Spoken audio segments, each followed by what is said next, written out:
Okay, so this last video in this series of scale and harmony exploration in the language of jazz, we're going to talk about the diminished octatonic scale and the whole tone scale.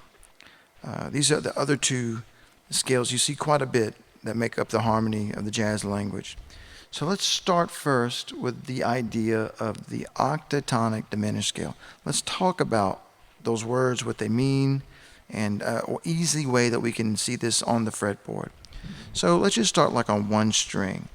Very simply, there's two ways you can make this type of scale.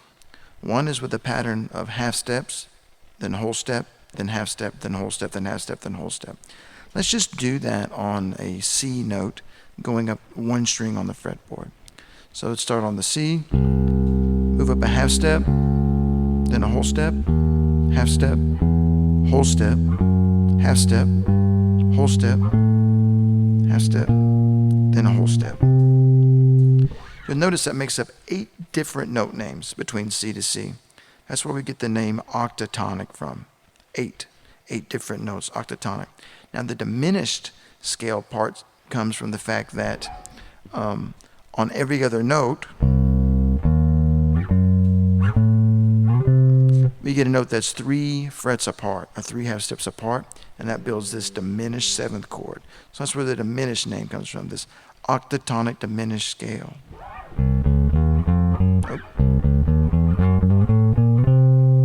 Has that kind of sound. It's very even. It's an even scale because it's completely symmetrical.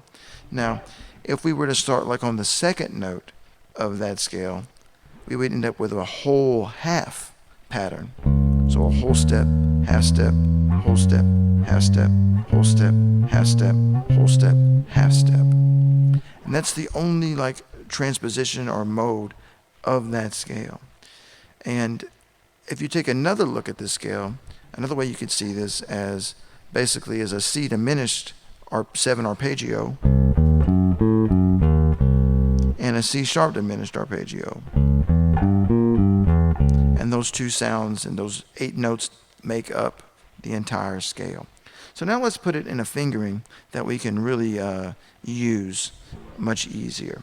So this first example shows this first pattern that's that half whole scale.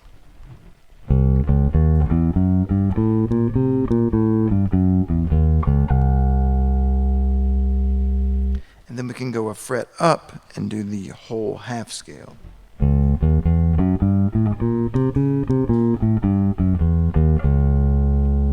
And then if we go 2 frets up, we end up with the first pattern because after all the scale is symmetrical.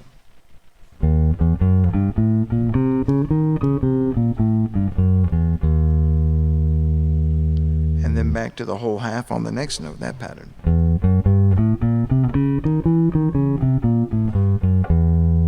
The next note we're back to the half whole.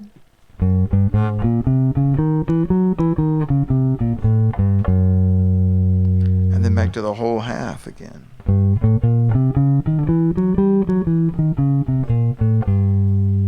Half whole again.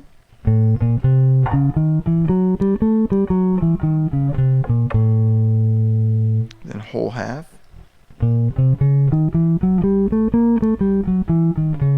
And then one more will put us back where we started.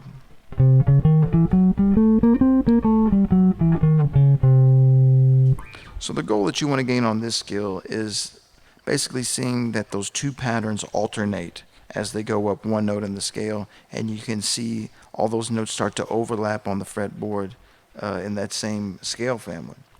Now we talked about another way to think about this is as 2 diminished scales or diminished arpeggios, really, diminished 7th arpeggios. One off a C, and then one on the next note, and one on the next note. So this next example traces this scale through that diminished 7th arpeggio.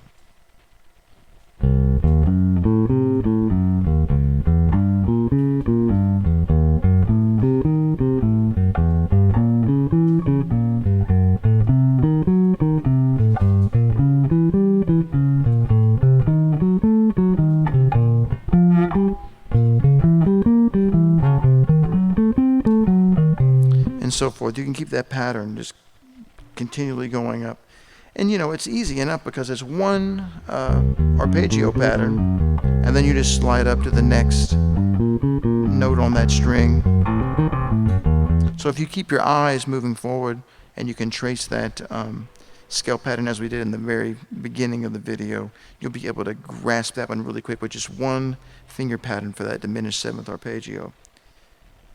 All right, now we're going to do this similar kind of thing, but go down. So we'll start on the top note and play that pattern going down. So now we'll have to trace the notes with the pinky down the G string to be able to play this scale.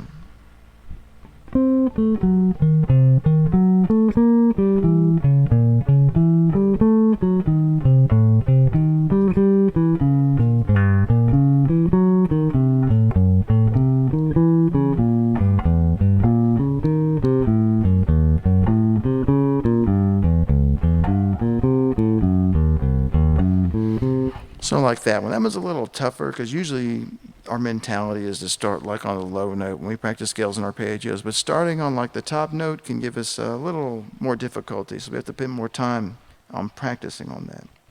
Now another wonderful thing about the diminished scale, other than diminished arpeggios and this symmetrical kind of structure, is we can find 4 dominant seventh chords within all these diminished scales, and they're all a minor third apart.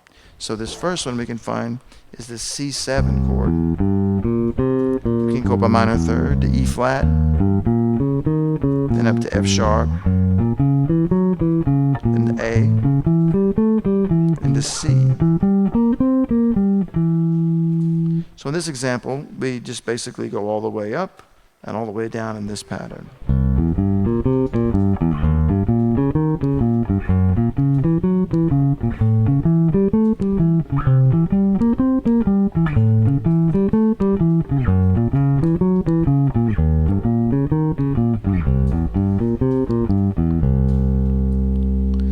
So you want to practice that one really to basically have that, not only the pattern of the dominant 7 arpeggios, but to also kind of grab some of the note names and the spellings, because you're really going to want to know these names for the next 4 exercises. So the next 4 exercises basically are what we just did, but instead of just shifting up to the next root note every time, what we're going to find is these inversions of these. So we're going to be like not moving around so much, but playing all 4 of those dominant 7 arpeggios where they're much closer to each other on the fretboard. This was really tricky, but it will really help your dominant 7 chord spelling, especially in arpeggios, and give you a good mind for these minor third relationships, which are really important in jazz. Let's look at this first one. So we have C7, that goes to E flat 7, then to F sharp 7, then to A7. So you put them all together, it sounds like.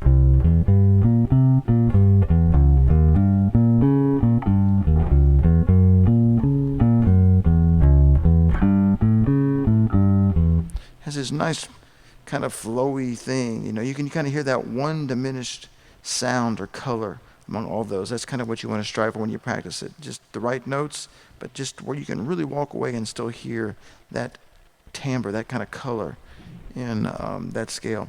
Here's the next one. The same chords, same arpeggios, but it starts in a different spot. So here's the C. Here's the E flat. The F sharp. And then the A. You want to practice that one to get some continuity on it as well. Here it is in another spot. Here's the C, E flat, F sharp, and then the A. And then one more inversion. You'll notice the second chord on this one, the E flat. I had to move the first note, the bottom note, up an octave because it's an E flat and I don't have a low E flat because I have a 4-string bass.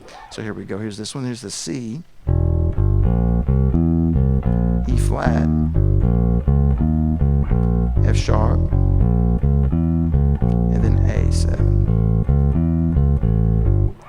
So that is kind of like the kind of harmony that you're going to run into when you see diminished octatonic scale harmony in the jazz language.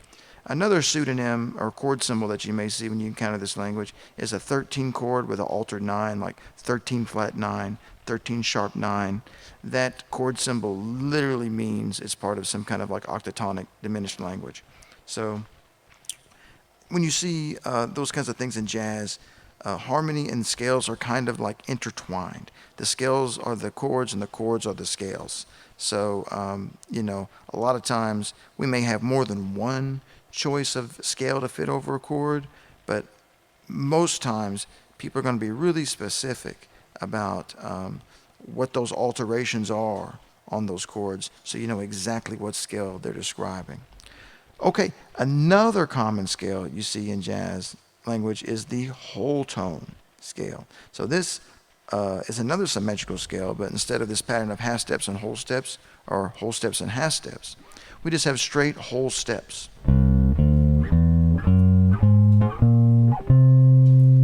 And that only gives us 6 notes, of course, because there's 12 notes in an octave. We divide those into whole steps, we get just 6 different notes. Let's look at this exercise. It kind of teaches us this finger pattern to get this scale and just kind of goes up one note at a time on the A string.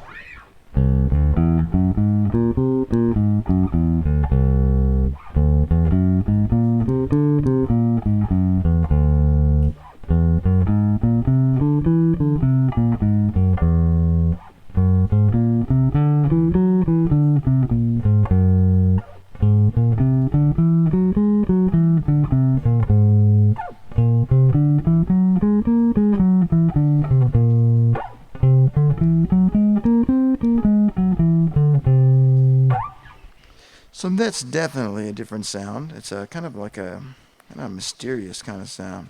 Now, here's another little workout from that scale that we can do. This features a augmented triad, or the skips that this scale make. And it kind of goes down in a little finger pattern that's really easy to duplicate. It just goes all the way down, then all the way back up.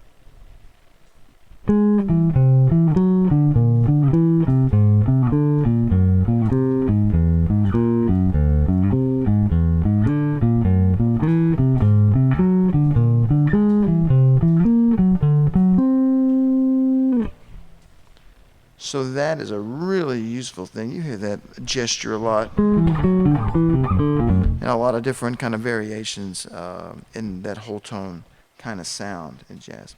Now this last one is not only a good whole tone workout, but it's a great finger exercise for your left hand and your right hand both.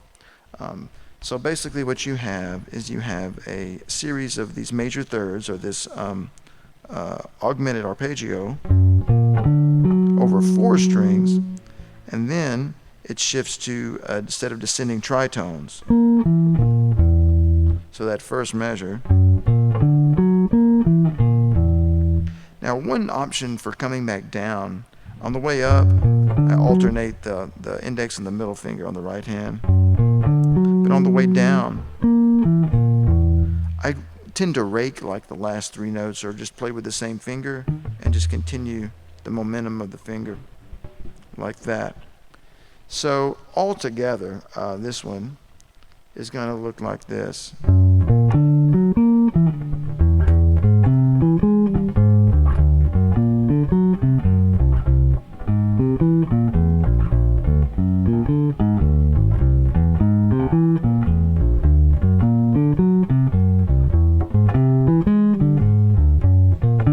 And so forth. It's a very simple pattern. And these symmetrical scales, both the diminished and the whole tone scale, you see a lot of these kind of like technical exercise-y kind of like repeated fretboard patterns because they are symmetrical. All of our strings are tuned in fourths. So once we find these patterns, they tend to repeat each other because they are exact repeats intervallically in their structures. So they're going to translate to symmetrical things on the fretboard because the distances between the notes are also repeated in symmetrical. Now, a last note about the whole tone scale. The scale symbol you tend to see for that a lot is like a 9 chord with a sharp 5, or sometimes you see it as a 9 chord with a sharp 11. A lot of times, though, people consider that to be maybe Lydian dominant, part of that jazz minor family. But you see often the whole tone scale used over that too, especially in tunes like Take the A Train. You see a lot of people use that whole tone scale over that second chord, that D9, sharp 11.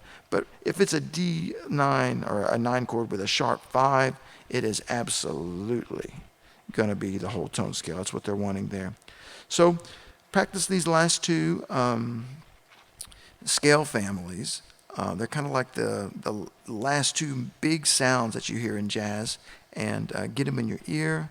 They're a lot easier to get in your fingers because they're kind of repeated pattern, but I can't stress this enough. Get these sounds in your ear and then do your listening to jazz, and you're going to find that you have a much better time keeping up with jazz and the harmony because those sounds are kind of planted in your ear, and that everything doesn't just sound random or hard to listen to, because you're going to be able to hear those structures and hear them resolve in the music as well. So good luck. This concludes the series of 7 videos on harmony and scales. Be sure and check them all out. They'll help your quest to become a better player, get a better ear, and your musicianship will improve. I know it will. Thanks a lot.